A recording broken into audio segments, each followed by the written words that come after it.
इस कार्यक्रम के पुण्यार्चक हैं स्वर्गीय श्री प्रेमचंद जैन की पुण्य स्मृति में श्रीमती पद्मा जैन, गुना, मध्य प्रदेश, श्री विवेक कुमार जैन, श्रीमती सुषमा जैन, वैशाली जैन, वैशालिका जैन, सिंगापुर, श्रीमती सुधा जैन, श्रीमती रेखा, श्री राहुल जैन, श्रीमती नेहा, श्री रोहित जैन सीए, आरफ, मौली, अनवी, ईहा जैन, फर्म जैन वर्धमान इंफ्रास्ट्रक्चर, मंडला, मध्य प्रदेश। स्वर्गीय विजयपाल मूंगाड़िया की पुण्य स्मृति में श्रीमती कैलाश देवी जैन, श्री प्रतीक कुमार जैन, श्रीमती काजल Jain, Koshi, जीशी, हितम Jain. Firm lion enterprises, अभी सीमेंट लिमिटेड, घाटोल, जिला बांसवाड़ा, राजस्थान।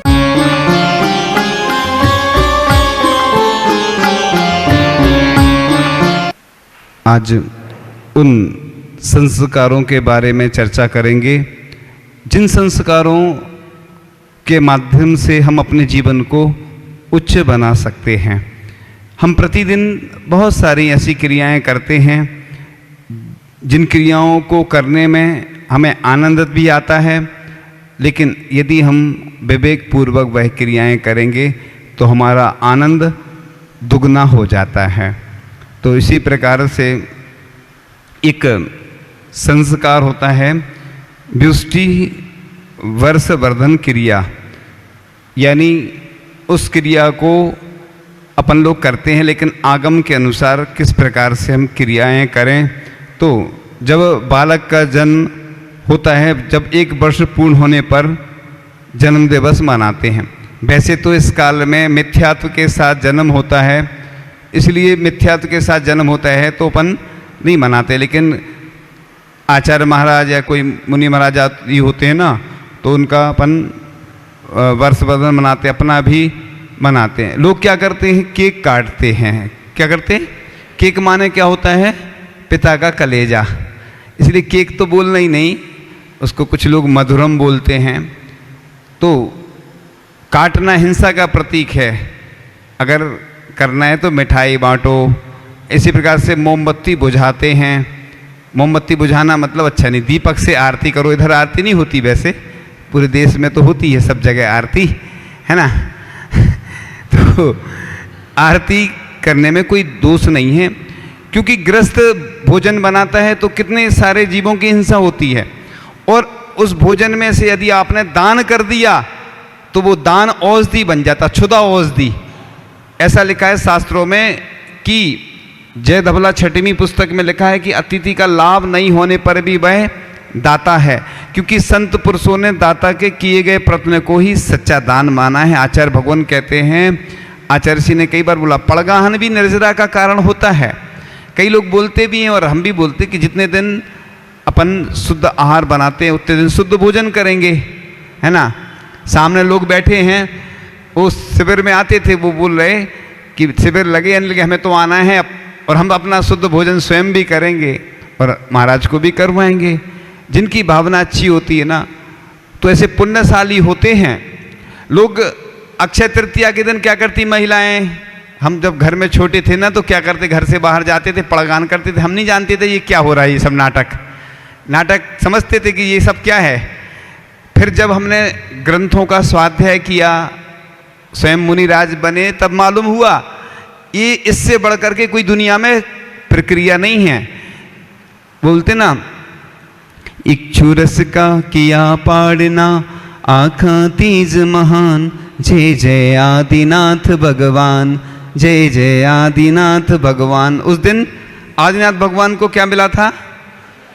इक्षुरस नहीं, आहार दान का लाभ मिला था। मतलब आहार मिला था, दान तो आपने किया था, आहार दान का लाभ मतलब आहार दान का लाभ आप लोगों को मिला था, उनने आहार ग्रहण किया था, तो वो तिथि अक्षय हो गई।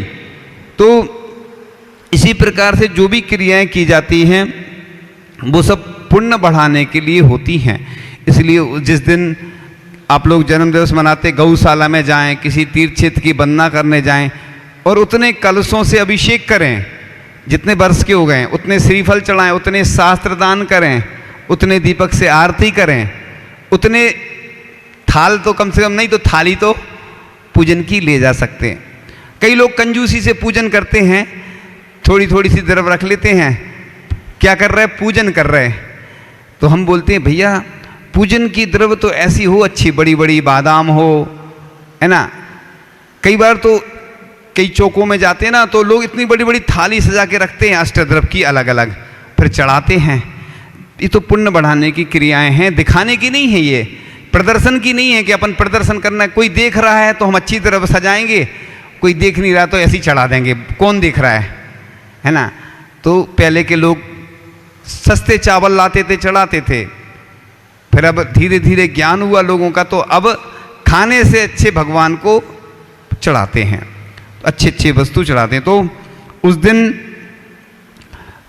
उसको वर्षगांठ भी कहते हैं। एक वर्ष बालक को सभी ऋतुओं के प्रभाव से अनुकूलता बनाकर जीवन यात्रा को कुशलता पूर्वक पूर्ण करने के संकेत देता है, अतः हम हर्ष मनाते हैं। इसलिए जन्मदिवस मनाना हमें संकेत देता कि हमारी आयु एक वर्ष कम हो गई, यानी वर्षगांठ, गांठ का हमारा एक वर्ष निकल गया, और लोग बड़े खुश होते हैं। अपनी आयु कितनी कम हो रही है, अभी भी आयु कम हो रही कि नहीं? आयु क्षीण मरणम, ऐसा ग्रंथों में लिखा है, मतलब आयु का निश्चय खिर जाना, यानी उसको मृत्यु बोलते हैं, मरण बोलते हैं। पल पल अपनी आयु कम हो रही है। तो जो आपको संसार के माया जाल में ना उलझकर आत्म कल्याण का मार्ग अपनाना चाहिए। इसी प्रकार से अपने देश में, अपने जैन धर्म में बहुत सारी कुसंस्कृतियाँ चल रही हैं। एक मैरिज एनिवर्सरी होती है। क्या होता है, आचार्य जी ने एक बार बोला था चंद्रगिरी में, जहाँ अभी है ना, वहीं बोला था कि बूढ़े हो रहे हैं और फिर से शादी होती है, वैसे ही बरमाला होती है, मेहंदी लगाते हैं, बुढ़ापे में बताओ वैराग्य की यात्रा निकलना चाहिए, तो कौन सी यात्रा निकल रही है? युवाओं की, लड़कों की तो एक शादी नहीं हो पा रही, इधर बुढ़ापे में दूसरी शादी करने की है। तो ऐसे में मैरिज एनिवर्सरी तो मनाओ अच्छे से, कोई तीर्थ यात्रा कराओ, विधान कराओ, कोई अच्छी का उसमें मना नहीं है, अच्छे कार्यों के लिए कोई मना नहीं। लेकिन ऐसे काम की मेहंदी, बरमाला आजकल होने लगा, ये चल रहा है। ऐसी प्री वेडिंग चल रही है। अभी आसपास की समाज ने निर्णय लिया, प्री वेडिंग पे रोक लगा दी, कार्ड नहीं छपवाएंगे, ज़्यादा ये व्यंजन बनते ना बहुत सारे, दिखाने का चलता है। देखो जो पैसे वाले हैं उनके पास तो खूब सारा धन है। अब सोचो कोई गरीब आदमी है बेचारा, कैसे तो शादी करता है, इकट्ठा पैसा करता है, उसके पास धन नहीं है, और आप लोगों की वो बराबरी करेगा, दूसरों को बुलाता है, उसको भी देखा देखी करना पड़ती है। इसी प्रकार से 13वीं में भी लोग बांटते हैं, हमें समझ में नहीं आता, इतने खुश हो जाते हैं कि गिफ्ट बांटते हैं कि अच्छा रहा वो चले गए 13वीं में, इसीलिए बांटते होंगे खुशी में। ये कौन सी परंपरा चलती है? ये सब अपन को बंद करना चाहिए। हाँ, जिनवाणी अर्पण करना या कोई पुस्तक, उनकी स्मृति में चांदी का छत्र दे दिया कोई, ये तो ठीक है क्योंकि इसमें फ़ायदा है, मंदिर का इसमें तो फ़ायदा है। पाठशाला के लिए दान दे दिया या गौशाला के लिए दे दिया, ये तो ठीक है क्योंकि इसने में से वो काम चलते रहते हैं। ऐसे ही कोई व्रत करता है तो क्या करते हैं, उद्यापन में लिखा है शास्त्रों में कि छत्र दान करो, चमर दान करो, ये अछार दान करो। ये दान की परंपरा इसलिए चली आई कि इस निमित्त से मंदिर में दान की वस्तुएं आती हैं, लोग दान करना सीखते हैं। तो ये तो अच्छी परंपरा है, लेकिन ये गलत परंपरा। तो इस प्रकार से जहाँ बुद्धि विकास उत्थान का द्योतक है और उत्साह उमंग कर्तव्य बोध कारक है, वहीं आयु ह्रास सिद्धांत का सूचक है। तो इस प्रकार से जन्म दिवस विदेशी या पाश्चात्य संस्कृति के अनुसार नहीं मनाना चाहिए, और मोमबत्ती नहीं बुझाकर दीप जलाना चाहिए। और महावीर भगवान के परनाना का नाम केक था, ये हमने पहली बार पढ़ा, अभी अभी पहले पढ़ा हमने, जब हमें भी नहीं मालूम था। महावीर भगवान के नाना का क्या नाम था? केक। तो केक काटना संकल्पी हिंसा का प्रतीक माना जाएगा, इसलिए केक काटकर, पूज्य मुनि श्री प्रमाण सागर जी ने शायद किसी को बताया होगा, केक माने पिता का कलेजा होता है। हमें डायरेक्ट नहीं बताया, डायरेक्ट चर्चा नहीं, कहीं किसी ने बताया था हमें। तो इस प्रकार से जो भी अपन बाजार में जो केक बनते हैं उनमें क्या डलता है? अंडा आदि डलता है। और अपने घर पे शुद्ध बनाते हैं, उसको व्यवस्थित करके मिठाई बांटो, उसमें कोई दिक्कत नहीं है। काटना मतलब हिंसा का प्रतीक है और अपन वही करते चले आ रहे हैं, क्योंकि जो देखा देखी, जैसे अभी प्री वेडिंग चलती ना, लोगों को क्या उसी में आनंद आता है। जो क्रियाएं हट के होती हैं वो अच्छा लगता है, जो करते आ रहे, जो सब लोग करते हैं ना वो अच्छा ही लगता। इसको क्या बोलते हैं अपन, जैसे कोई डांस करता है ना, एक माइकल जैक्सन था, अलग हटके करता था, वो प्रसिद्ध हो गया। ऊट पटांग जो बोलते हैं ना, कुछ करो तो वो फैशन कहलाती है। तो इस प्रकार से जो भी क्रियाएं करते हैं उसमें अभक्ष्य आदि का सेवन नहीं करते हुए करें, और जो सामग्री भी अपन देते हैं ना उसमें इस प्रकार से करें।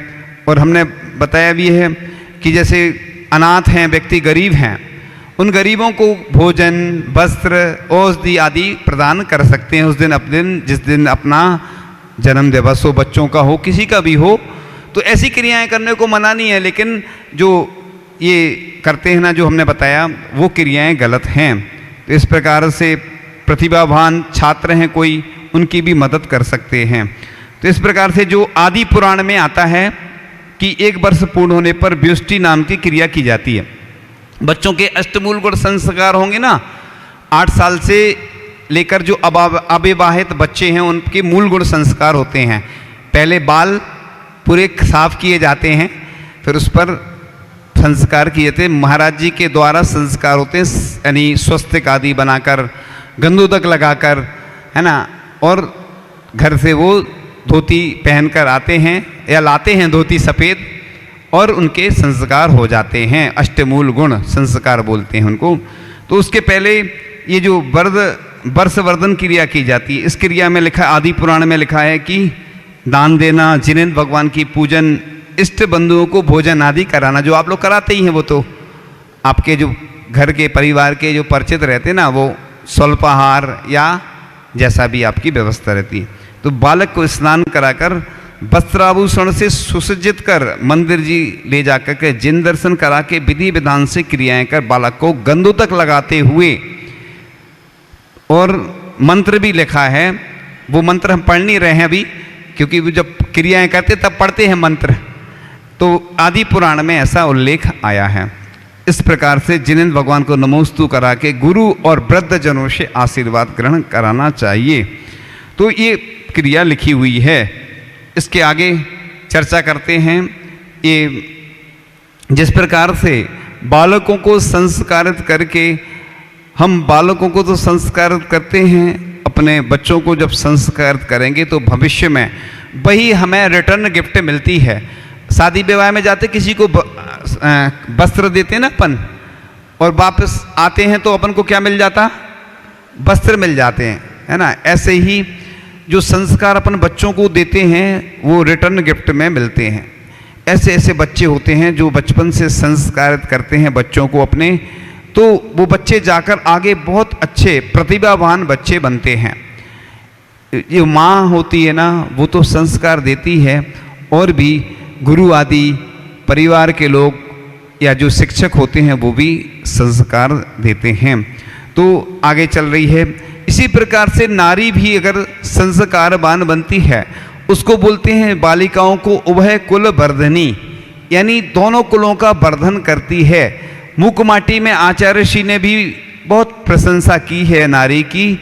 मुकमाटी में आचार्य भगवान ने बहुत प्रशंसा की है कि नारी उभय कुल वर्धनी होती है, और दोनों कुलों में जब यहाँ पर रहती है पीहर, पीहर माने मायका, और जब ससुराल जाती है तो इधर के संस्कार लेकर वह उस ससुराल में जाती है, तो उधर भी वह अपने परिवार को व्यवस्थित करती है।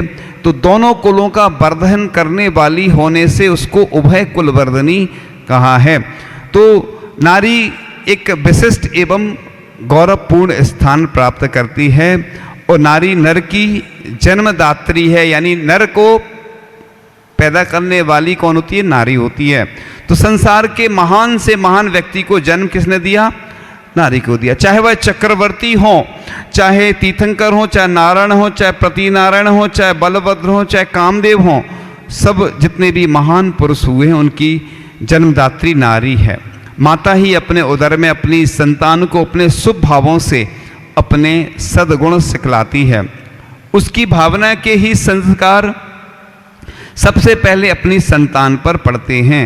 अतः मनुष्य मात्र की प्रथम शिक्षिका उसकी जननी माता है। जिस प्रकार से शिक्षिकाएं पाठशाला में पढ़ाती हैं, तो ऐसा लिखा है कि सुत केवली बनती हैं वह जो पाठशाला में पढ़ाता है। ऐसा नहीं सोचना कि हम पाठशाला पढ़ा रहे हैं हमें कुछ मिलता ही नहीं है। कई बार लोग ताने देते हैं हमारे बच्चे को, तुमने ऐसा कर दिया, क्या मिलता है। लेकिन आगे चलकर जो उनका ज्ञान है, ऐसा लिखा है शास्त्रों में कि आज जो भी अपन ने पढ़ा है भले ही विस्मृत हो जाए, भूल जाए हम, यदि वह ज्ञान सुरक्षित रहता है, जैसे पेन ड्राइव में, मोबाइल में, कंप्यूटर में डाटा डाला रहता है, सुरक्षित रहता। इसी प्रकार से अगर हम जो भी पढ़ते हैं वो आगे चलकर शुद्ध केवली बनता है और केवल ज्ञान में निमित्त बनता है वो ज्ञान अपना। इसलिए पाठशाला पढ़ाने वाले ये नहीं सोचे कि हमें कुछ नहीं मिलता है। जो पाठशाला पढ़ाते हैं वो आगे चलकर इतने उनको कुछ याद भी नहीं होता ना, जैसे पढ़ाते पढ़ाते बहुत सारी परिभाषाएं याद होती चली जाती हैं। इसलिए ऐसा नहीं सोचें कि हम तो मेहनत करते हैं हमें कुछ मिलता नहीं है। ये पूरे देश के लिए मैं बोल रहा हूँ, क्योंकि जगह जगह जब पाठशाला चलती हैं ऐसी बहुत सारी समस्याएं आती हैं। इसलिए आज चर्चा चल रही है कि स्वर्ग से बढ़कर उन्नत बनाने में अपनी उचित भूमिका नारी ने प्रस्तुत की है। वह कष्ट सहिष्णु और मौन रहकर सदैव पुरुष का मार्गदर्शन करती रहती है। अतः आगे चलकर ऐसा लिखा है कि सतीत्वेन महत्वेन वृत्तेन विनयेन च विवेकनः स्त्रिया काश्चिद भूषयन्ति धरातलम। नारी अपने सतीत्व से, अपने महत्व से, चरित्र से, विनय से और विवेक से इस धरातल के लिए भूषण स्वरूप है। और भी मनुस्मृति में लिखा है कि जिस घर में स्त्रियों का आदर सम्मान होता है उस घर में देवता अवश्य ही वास करते हैं। और जिस कुल की नारियां शोक मग्न रहती हैं उस कुल का शीघ्र ही विनाश हो जाता है। तो नारी एक रूप अनेक, यानी यदि इस सूक्ति को मातृशक्ति के संदर्भ में देखें तो बच्चों के लिए माँ, पति के लिए पत्नी और सास के लिए वधू, भाई के लिए बहन, इन सभी रूपों में नारी की बहुत ही महत्वपूर्ण भूमिका है। नारी ने ही आज तक महापुरुषों को महानता के शिखर पर पहुंचाने का अपना दायित्व निभाया है। वह शीलवान, सदाचारी, समाज रत्न और दानवीर, अच्छे राजनीतिक शासक आदि के निर्माण करने का कार्य भी नारी की विवेकशीलता पर ही निर्भर है। जिस प्रकार से अतिमब्बे नाम की एक महिला हुई है, वह अपनी सास से कहती है मुझे स्वप्न आया है, दोहला आया है कि 1000 प्रतिमाओं को विराजमान करूं, 1000 मुनि राजों को आहार दान करूं, 1000 गर्भवती गायों का, गर्भवती महिलाओं को दान करूं। उसकी सास कहती है ये कैसे होगा। उसने कहा मुझे दोहला आया, मैंने आपको बता दिया। अब आप जैसे भी एक मुनि आचार्य महाराज थे, उनके पास निवेदन करने जाती है, वह पूरा संघ आ जाता है, एक साथ खड़े हो जाते हैं 1000 मुनिराज और 1000 मुनिराजों को एक एक करके 1000 मुनिराजों को आहार दान करती है, 1000 प्रतिमाओं को विराजमान करवाती है, 1000 गर्भवती महिलाओं को गर्भवती सोने के सींग वाली गायों का दान करती है। इस प्रकार से वो उस महिला की सोने की प्रतिमा बनवाई गई थी। यानी महिलाएं भी देखो ऐसे काम करती कि भगवान जैसी नहीं बनवाई गई थी, जैसे सामान्य से जो प्रतिमा बनती ना वो सोने की। इतनी प्रसिद्धि हुई उस महिला की, दान चिंतामणि उसका नाम, उपाधि उसको मिली। तो इस प्रकार से उसने जो कार्य किए उसके कार्य महत्वपूर्ण होते चले गए।